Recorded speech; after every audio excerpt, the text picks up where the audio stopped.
नमस्कार, मैं श्याम बिहारी द्विवेदी और इस वक्त हम मौजूद हैं बुंदेलखंड की धरती जिला छतरपुर में। हमारे साथ उपस्थित हैं नीरज दीक्षित जी, जो महाराजपुर के कांग्रेस विधायक हैं। सर, IBC 24 और खबर विभाग में आपका स्वागत। नमस्कार भैया। सर, हम सबसे पहला सवाल हम बुंदेलखंड की धरती से ही शुरू करते हैं कि ऐसा माना जाता है कि बुंदेलखंड भाजपा का गढ़ रहा है, लेकिन इसके बावजूद भी बुंदेलखंड विकास की दृष्टि से पीछे है। ऐसा क्यों? आपने देखा 18 साल लगातार भाजपा को यहाँ हो गए। 18 साल में एक भी उपलब्धि इस बुंदेलखंड को उन्होंने नहीं दी। मनरेगा के काम जो होते थे आज वो भी बंद पड़े हुए हैं। ऐसी स्थिति कभी इस मध्य प्रदेश इस क्षेत्र की नहीं हुई जो इस वर्तमान समय में चल रही है। केवल सत्ता लेना और सत्ता पाना अलग चीज़ है, लेकिन विकास की बात करना इनको सुनाई नहीं देती है। शिवराज सिंह के कानों में रुई लगी हुई है, आँख पे पट्टी बंधी हुई है। बुंदेलखंड के आते हैं, बड़ी बड़ी घोषणाएं करते हैं, लेकिन काम आप एक काम बताते हैं। यहाँ मेडिकल कॉलेज की घोषणा की, रातों रात उसका भूमि पूजन होता है और आज तक धरातल पर नहीं है।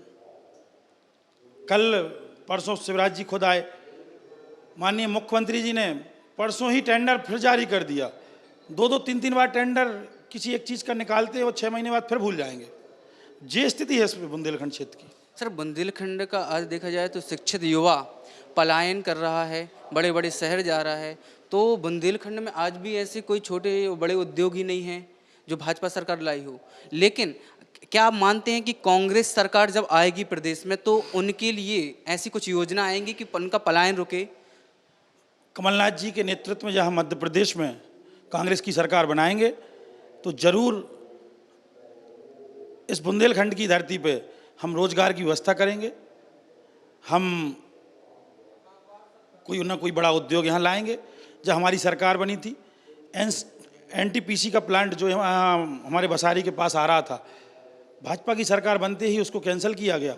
कमलनाथ जी जब मुख्यमंत्री बने, इन्होंने उसको तत्काल पावर प्लांट के रूप में उसको स्वीकृत किया कि जिससे इसका काम यहाँ पे कई बेरोजगार युवाओं को यहाँ रोजगार मिले।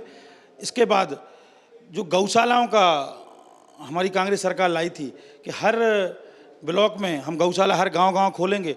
हमारी विधानसभा में भी हमने 28 गौशालाएँ खुलाएँ, उसमें भी हर गौशाला में 2-3 युवाओं को रोजगार मिला। लेकिन जैसे ही 15 महीने की सरकार गई, उन जो वहाँ कर्मचारी लगे थे, ना उनकी वेतनें आई, ना उनका भुगतान हुआ, ना जो हमारी गाय हैं, ना उनके खाने की व्यवस्था बंद कर दी गई, ना उन पे एक रुपए भी उस गौशाला को नहीं दिया गया।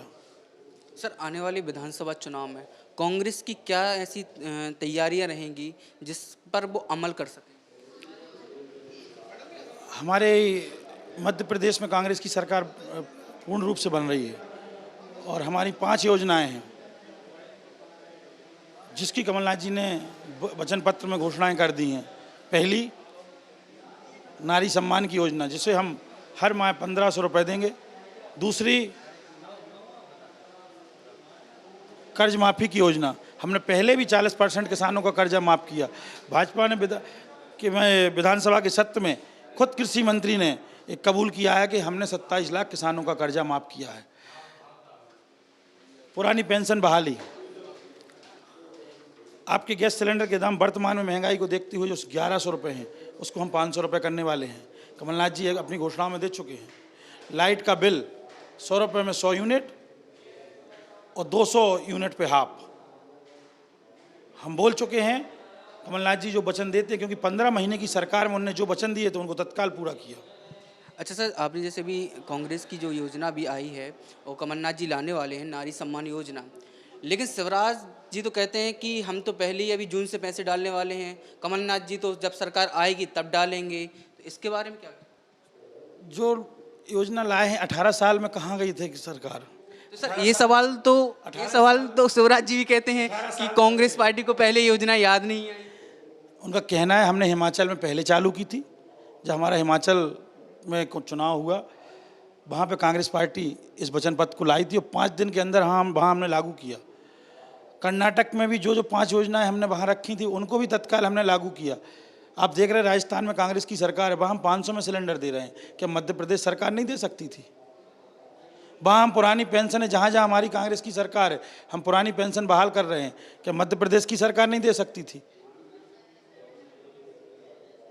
आज तक आप बता दें, आज तक कभी किसानों का कर्ज माफ किया भाजपा ने? जब मनमोहन सिंह जी प्रधानमंत्री बने थे तब 72,000 करोड़ किसान का कर्जा माफ हुआ था, और जब मध्य प्रदेश में कांग्रेस की सरकार जब बनती है तब किसानों का कर्जा माफ होता है। अच्छा सर, कर्नाटक में जिस तरह अभी कांग्रेस की सरकार आई है, तो कर्नाटक का नज़ारा मध्य प्रदेश में देखने को मिलेगा? पूर्ण तरह मिलेगा। हम 140 से 150 सीटें जीतने वाले हैं।